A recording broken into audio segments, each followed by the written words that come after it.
मोर स्नेहर नवम श्रेणीर छात्र छात्री माने मु नीतिवेद पढ़ी तुम मानंको मधुआप्र संस्कृत शिक्षादान कार्यक्रम को स्वागत करुछि। पिला माने आज आमे तुम संस्कृत बहिर पद्य विभागर नीतिबाणीर 2टी श्लोक आलोचना करिबा। अच्छा पिला माने धला परदारे तुमे माने जो छबिटी देखुच कहि पारिबो कोन देखुच? हाँ, आकाशरे पूर्णिमार पूर्ण चंद्र देखुच। अच्छा पिला माने कहि पारिबो पूर्णिमा केबे हुए बा पूर्ण चंद्र केबे आसे? हाँ, प्रति मासरे तुमे माने पूर्णिमा तिथि रे आकाशरे पूर्ण चंद्र देखि थाओ। जेतेबेले पूर्णिमा परे कृष्ण पक्ष आसे चंद्र धीरे धीरे क्षय होई शेषरे अमावास्यारे आकाशरे संपूर्ण रूपे विलीन होई जाए। पिला माने एही प्रारंभिक सूचना तुमे माने जानी सारिथिबो वर्तमान आमे नीतिबाणीर चतुर्थ श्लोक आलोचना करिबा। प्रथमे आमे श्लोकटी को स्पष्ट उच्चारण करी आवृत्ति करिबा। बिना कारेण जे मूढ़ा गच्छन्ति परमन्दिरम् अवश्यं लघुतां यान्ति कृष्णपक्षे यथा शशि। पिला माने तुमे माने सहजरे बुझी परिबो बोली मु श्लोकटी को ओडिया रे लिखिछि। आस तुमे माने मध्य मो सह मिसी स्पष्ट उच्चारण करी श्लोकटी को आवृत्ति करिबो। बिना कारेण जे मूढ़ा गच्छन्ति परमन्दिरम् अवश्यं लघुतां यान्ति कृष्णपक्षे यथा शशि। पिला माने खाता काढ। आज आमे जहाँ आलोचना करिबा से सब को सुंदर सुंदर अक्षर रे खाता रे लिखिबो। तेबे प्रथमे आमे एही श्लोक रे थिबा संधि विच्छेद विषय रे आलोचना करिबा। मूढ़ा गच्छन्ति संधि विच्छेद कले कौन हबो पिला माने? मूढ़ा युक्त गच्छन्ति। वर्तमान चतुर्थ श्लोक रे थिबा प्रत्येक पदर अर्थ विषय रे आमे आलोचना करिबा। बिना अर्थात व्यतीत। कार्येण कहिले कौन बुझुछ पिला माने? कार्य रे। जे अर्थात जेउ माने। मूढ़ा अर्थात मूर्ख बा बोका माने। गच्छन्ति कहिले कौन? हाँ, जानती। पर मंदिरम अर्थात अन्य घर को। अवश्यम अर्थात निश्चित। लघुतां जानती अर्थात गुरुत्व बा गौरव कमी जाए। कृष्ण पक्षे कहिले कौन बुझुछ पिला माने? अंधार पक्षे। यथा अर्थात जेपरी। शशि अर्थ हेउछि जह्न बा चंद्र। पक्ष दुई प्रकार, शुक्ल पक्ष एवं कृष्ण पक्ष।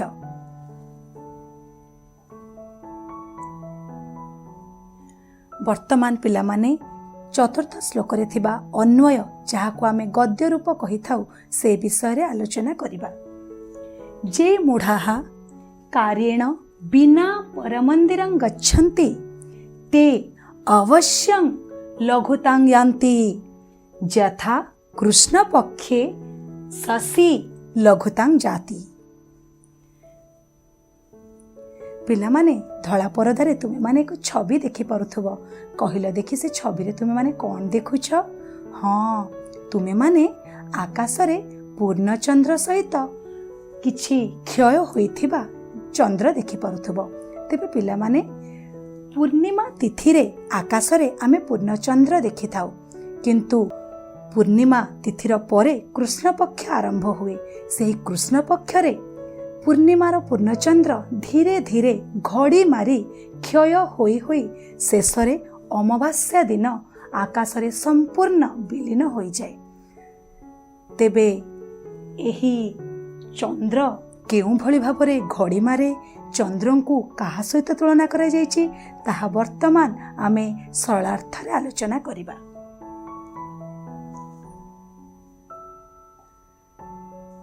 ଯେଉଁ ମୂର୍ଖମାନେ ବିନା କାର୍ଯ୍ୟରେ ଅନ୍ୟ ଘରକୁ ଯାଆନ୍ତି ସେମାନେ ନିଶ୍ଚୟ ନିଜର ଗୌରବ ଏବଂ ଆତ୍ମସମ୍ମାନ ହରାଇଥାନ୍ତି। କୃଷ୍ଣ ପକ୍ଷରେ ଚନ୍ଦ୍ର ଯେପରି ଧୀରେ ଧୀରେ କ୍ଷୀଣ ହୋଇଯାଏ। ପିଲାମାନେ ବର୍ତ୍ତମାନ ଏହି ଶ୍ଲୋକରେ ଥିବା ଭାବାର୍ଥ ବିଷୟରେ ଆମେ ଆଲୋଚନା କରିବା।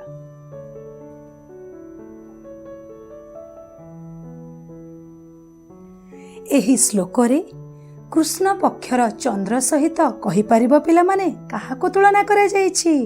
ହଁ, ମୂର୍ଖମାନଙ୍କୁ କୃଷ୍ଣ ପକ୍ଷର ଚନ୍ଦ୍ର ସହ ତୁଳନା କରାଯାଇଛି। କୌଣସି ନିର୍ଦ୍ଦିଷ୍ଟ କାମ ନଥାଇ ଯେଉଁମାନେ ପର ବା ଅନ୍ୟ ଘରକୁ ବାରମ୍ବାର ଯାଆନ୍ତି ସେମାନେ କ'ଣ ଅଟନ୍ତି? ହଁ, ମୂର୍ଖ ଅଟନ୍ତି। କୃଷ୍ଣ ପକ୍ଷରେ ଚନ୍ଦ୍ର ଯେପରି କ୍ଷୟ ହୋଇ ପରିଶେଷରେ ନିଜର ଅସ୍ତିତ୍ୱ ଲୋପ କରେ ସେହିପରି ଅଦୃଶ୍ୟ ହୁଏ, ଠିକ୍ ସେହିଭଳି ସେହି ମୂର୍ଖ ବ୍ୟକ୍ତି ନିଜର ଓଜନ ହରାଇ ଶେଷରେ ନିଜର ନିଜତ୍ୱକୁ ଲୋପ କରିଥାଏ। ପିଲାମାନେ ମୁଁ ଆଶା କରୁଛି ତୁମେମାନେ ଏହି ଶ୍ଲୋକଟିକୁ ଭଲ ଭାବେ ବୁଝି ସାରିଥିବ। ଏହି ଚତୁର୍ଥ ଶ୍ଲୋକକୁ ଆଧାର କରି ବର୍ତ୍ତମାନ ମୁଁ ତୁମମାନଙ୍କୁ କିଛି ପ୍ରଶ୍ନ ପଚାରିବି। ତୁମେମାନେ ନିଶ୍ଚୟ ତାର ସଠିକ୍ ଉତ୍ତର ଦେଇପାରିବ। ତୁମମାନଙ୍କ ପାଇଁ ପ୍ରଥମ ପ୍ରଶ୍ନଟି ହେଉଛି, ବିନା କାରେଣ କେ ଗଚ୍ଛନ୍ତି ପର ମନ୍ଦିରମ୍? କହିଲ ଦେଖି ପିଲାମାନେ ଏହି ପ୍ରଶ୍ନର ଉତ୍ତର କ'ଣ ହେବ? ବିନା କାର୍ଯ୍ୟରେ କିଏ ବା କେଉଁମାନେ ଅନ୍ୟର ଘରକୁ ଯାଆନ୍ତି? କହିପାରିବ? ହଁ, ମୂର୍ଖମାନେ।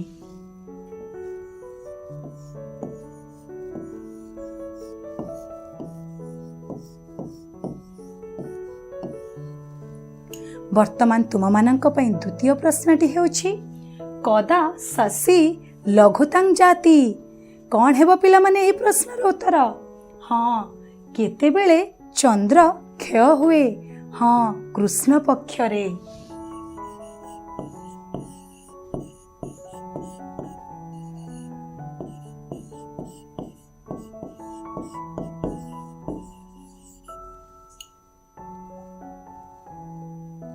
ବର୍ତ୍ତମାନ ତୁମମାନଙ୍କ ପାଇଁ ତୃତୀୟ ପ୍ରଶ୍ନଟି ହେଉଛି, ବାକ୍ୟଂ ରଚୟତ?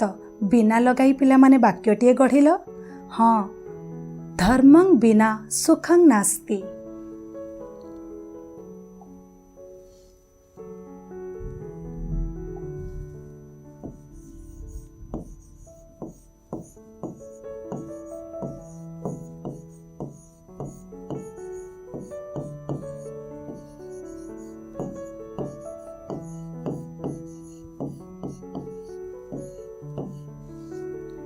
ବର୍ତ୍ତମାନ ତୁମମାନଙ୍କ ପାଇଁ ଶେଷ ପ୍ରଶ୍ନଟି ହେଉଛି, ମୂଢ଼ା ବିନା କାରେଣ ଡ୍ୟାସ୍ ଯାଆନ୍ତି? କହିଲ ଦେଖି ପିଲାମାନେ, ମୂର୍ଖମାନେ ବିନା କାର୍ଯ୍ୟରେ କେଉଁଆଡ଼େ ଯାଆନ୍ତି? ହଁ, ମୂର୍ଖମାନେ ବିନା କାର୍ଯ୍ୟରେ ଅନ୍ୟର ଘରକୁ ଯାଆନ୍ତି।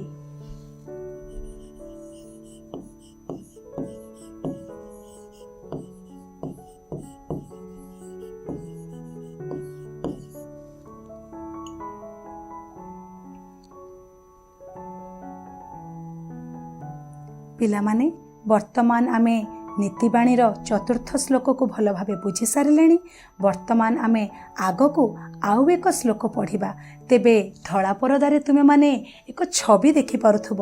କହିଲ ଦେଖି ସେ ଛବିରେ ତୁମେମାନେ କ'ଣ ଦେଖୁଛ? ହଁ, ଏକ ଆମ୍ବ ବୃକ୍ଷ। ଆଚ୍ଛା ପିଲାମାନେ, ବୃକ୍ଷ ଆମର କ'ଣ ଉପକାର କରେ ଜାଣିଛ? ହଁ, ବୃକ୍ଷ ଆମକୁ ସୁସ୍ୱାଦିଷ୍ଟ ଫଳ ଖାଇବାକୁ ଦିଏ। ଆଉ କ'ଣ ଉପକାର କରେ କହିପାରିବ? ହଁ, ଆମକୁ ଅମ୍ଳଜାନ ଦିଏ। ଆଉ ହଁ, ଆମକୁ ଛାୟା ପ୍ରଦାନ କରେ। ଏହିଭଳି ଅନେକ ଉପକାର ବୃକ୍ଷ ଆମମାନଙ୍କର କରିଥାଏ। ପିଲାମାନେ ଏହି ପ୍ରାରମ୍ଭିକ ସୂଚନାରୁ ତୁମେମାନେ ଜାଣିସାରିଥିବ ବର୍ତ୍ତମାନ ଆମେ ନୀତିବାଣୀର ପଞ୍ଚମ ଶ୍ଲୋକ ଆଲୋଚନା କରିବା। ବର୍ତ୍ତମାନ ଆମେ ଶ୍ଲୋକଟିକୁ ସ୍ପଷ୍ଟ ଉଚ୍ଚାରଣ କରି ଆବୃତ୍ତି କରିବା। ପରୋପକାରାୟ ଫଳନ୍ତି ବୃକ୍ଷଃ, ପରୋପକାରାୟ ବହନ୍ତି ନଦ୍ୟଃ, ପରୋପକାରାୟ ଦୁହନ୍ତି ଗାवः, ପରୋପକାରାର୍ଥଂ ଇଦଂ ଶରୀରମ୍। ମୁଁ ତୁମମାନଙ୍କ ପାଇଁ ଓଡ଼ିଆରେ ଲେଖିଛି, ତେବେ ତୁମେମାନେ ମଧ୍ୟ ଆସ ମୋ ସହ ମିଶି ଏହି ଶ୍ଲୋକଟିକୁ ସ୍ପଷ୍ଟ ଉଚ୍ଚାରଣ କରି ଆବୃତ୍ତି କରିବ। ବର୍ତ୍ତମାନ ଆବୃତ୍ତି କରିବା। ପରୋପକାରାୟ ଫଳନ୍ତି ବୃକ୍ଷଃ, ପରୋପକାରାୟ ବହନ୍ତି ନଦ୍ୟଃ, ପରୋପକାରାୟ ଦୁହନ୍ତି ଗାवः, ପରୋପକାରାର୍ଥଂ ଇଦଂ ଶରୀରମ୍। ପିଲାମାନେ ଖାତାରେ ଲେଖିବାକୁ ଭୁଲିବନି। ଯେମିତି ଚତୁର୍ଥ ଶ୍ଲୋକ ଲେଖିଛ ସେହିଭଳି ଭାବରେ ପଞ୍ଚମ ଶ୍ଲୋକ ମଧ୍ୟ ସୁନ୍ଦର ସୁନ୍ଦର ଅକ୍ଷର କରି ଖାତାରେ ଲେଖିବ। ପ୍ରଥମେ ଆମେ ଏହି ଶ୍ଲୋକରେ ଥିବା ସନ୍ଧି ବିଚ୍ଛେଦ ବିଷୟରେ ଆଲୋଚନା କରିବା।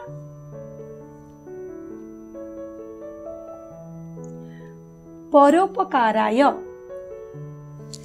ପର ଯୁକ୍ତ ଉପକାରାୟ, ପରୋପକାରାର୍ଥମିଦମ୍, ପର ଯୁକ୍ତ ଉପକାର ଯୁକ୍ତ ଅର୍ଥମ୍ ଯୁକ୍ତ ଇଦମ୍।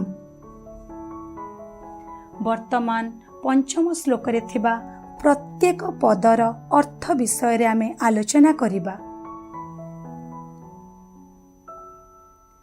ପରୋପକାରାୟ ଅର୍ଥାତ୍ ଅନ୍ୟର ଉପକାର ପାଇଁ। ଫଳନ୍ତି କହିଲେ କ'ଣ ବୁଝୁଛ ପିଲାମାନେ? ଫଳ ଧାରଣ କରନ୍ତି। ବୃକ୍ଷଃ ଅର୍ଥାତ୍ ଗଛ ଗୁଡ଼ିକ। ବହନ୍ତି କହିଲେ କ'ଣ ବୁଝୁଛ? ପ୍ରବାହିତ ହୁଅନ୍ତି। ନଦ୍ୟଃ ଅର୍ଥାତ୍ ନଦୀ ଗୁଡ଼ିକ ବା ନଈ ଗୁଡ଼ିକ।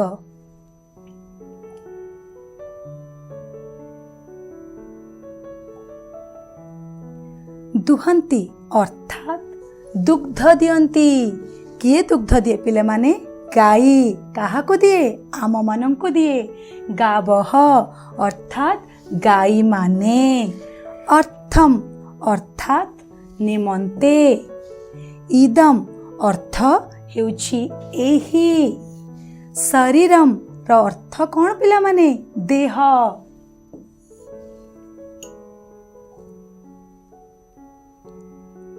ବର୍ତ୍ତମାନ ପଞ୍ଚମ ଶ୍ଲୋକରେ ଥିବା ଅନ୍ୱୟ, ଯାହାକୁ ଗଦ୍ୟ ରୂପ କହିଥାଉ, ସେ ବିଷୟରେ ଆଲୋଚନା କରିବା।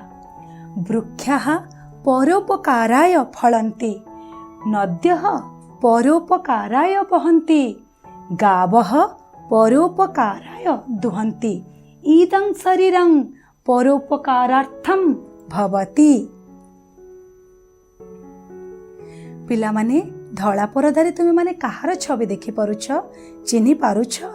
ହଁ, ଉତ୍କଳମଣି ପଣ୍ଡିତ ଗୋପବନ୍ଧୁ ଦାସ। ସେ କ'ଣ କହିଛନ୍ତି?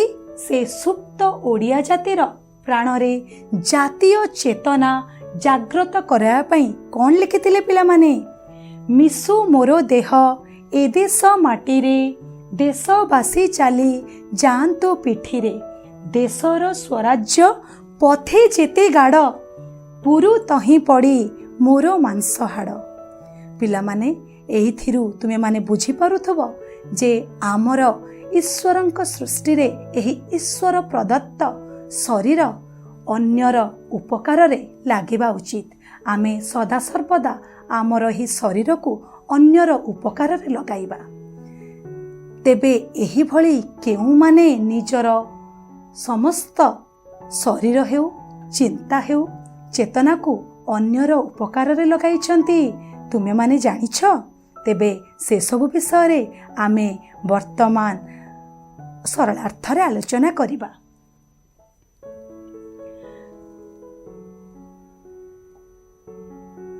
ବୃକ୍ଷ ଗୁଡ଼ିକ ଅନ୍ୟର ଉପକାର ପାଇଁ କ'ଣ କରନ୍ତି ପିଲାମାନେ?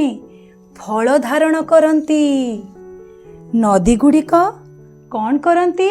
ନଦୀ ଗୁଡ଼ିକ ଅନ୍ୟର ଉପକାର ପାଇଁ ପ୍ରବାହିତ ହୁଅନ୍ତି।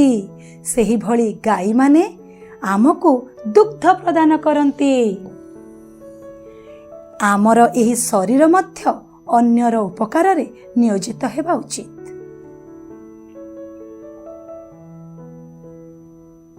ବର୍ତ୍ତମାନ ପଞ୍ଚମ ଶ୍ଲୋକରେ ଥିବା ଭାବାର୍ଥ ବିଷୟରେ ଆମେ ଆଲୋଚନା କରିବା।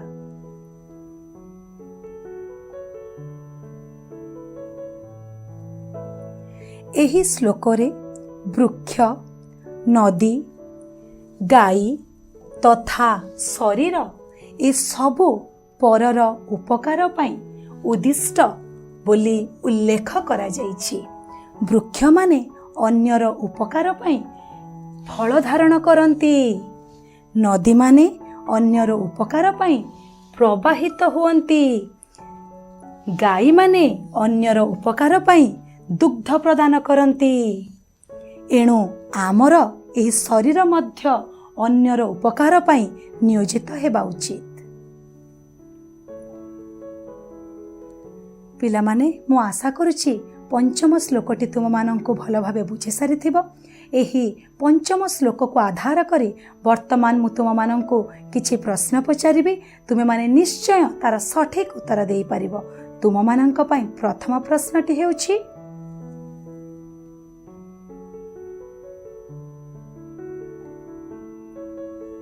ପରୋପକାରାୟ ବୃକ୍ଷଃ କିଂ କୁର୍ବନ୍ତି? ପରର ଉପକାର ପାଇଁ ଗଛ ବା ବୃକ୍ଷ କ'ଣ କରେ ପିଲାମାନେ? ଜାଣିଛ? ହଁ, ଫଳ ଧାରଣ କରେ।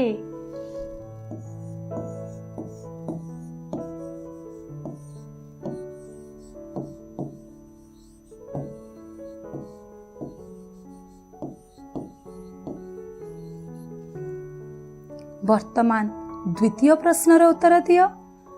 ନଦ୍ୟଃ ପରୋପକାରାୟ କିଂ କୁର୍ବନ୍ତି? ନଦୀ ମାନେ ପରର ଉପକାର ପାଇଁ କ'ଣ କରନ୍ତି? ହଁ, ନଦୀମାନେ ପରର ଉପକାର ପାଇଁ ପ୍ରବାହିତ ହୁଅନ୍ତି।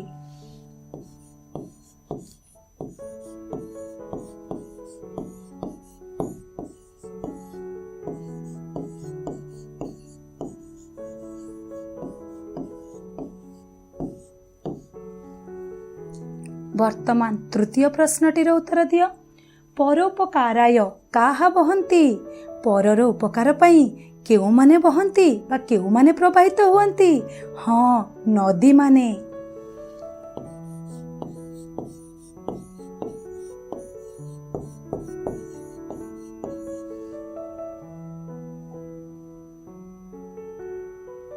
ବର୍ତ୍ତମାନ ତୁମମାନଙ୍କ ପାଇଁ ଚତୁର୍ଥ ପ୍ରଶ୍ନଟି ହେଉଛି, ପରୋପକାରାୟ କା ଦୁହନ୍ତି? ପରୋପକାରାୟ କେଉଁମାନେ ଦୁଗ୍ଧଦାନ କରନ୍ତି? ହଁ, ପରର ଉପକାର ପାଇଁ ଗାଈମାନେ ଦୁଗ୍ଧଦାନ କରନ୍ତି।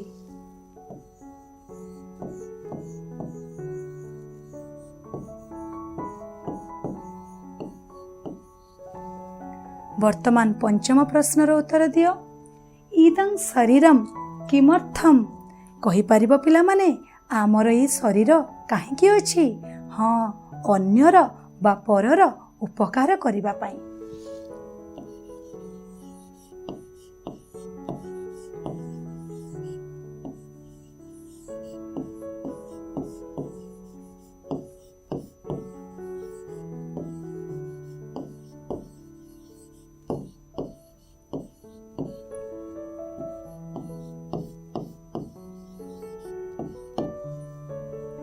ବର୍ତ୍ତମାନ ତୁମମାନଙ୍କ ପାଇଁ ଷଷ୍ଠ ପ୍ରଶ୍ନଟି ହେଉଛି, ସନ୍ଧି ବିଚ୍ଛେଦଂ କୁରୁତ।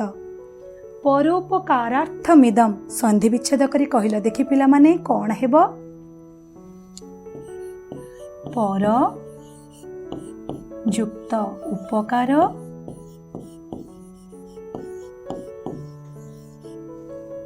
ଯୁକ୍ତ ଅର୍ଥମ୍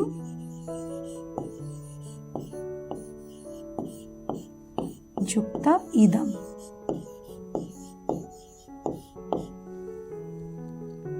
ପିଲାମାନେ, ବର୍ତ୍ତମାନ ଆମେ ଆଜି ଶ୍ଲୋକ ଚତୁର୍ଥ ଏବଂ ପଞ୍ଚମ ଆଲୋଚନା କଲେ। ମୁଁ ଆଶା କରୁଛି ଏହି 2 ଶ୍ଲୋକର ବ୍ୟାକରଣ ଏବଂ ଅନ୍ୱୟ, ସରଳାର୍ଥ, ଭାବାର୍ଥ, ପ୍ରଶ୍ନୋତ୍ତର ତୁମମାନଙ୍କୁ ଭଲ ରୂପେ ବୁଝିଥିବ ଏବଂ ତୁମେମାନେ ସୁନ୍ଦର ଭାବରେ ଖାତାରେ ଲେଖିଥିବ। ତେବେ ଆଜି ପାଇଁ ମଧୁ ଆପ୍ର ଏହି ସଂସ୍କୃତ ଶିକ୍ଷାଦାନ କାର୍ଯ୍ୟକ୍ରମକୁ ଏତିକିରେ ରଖିବା। ଧନ୍ୟବାଦ।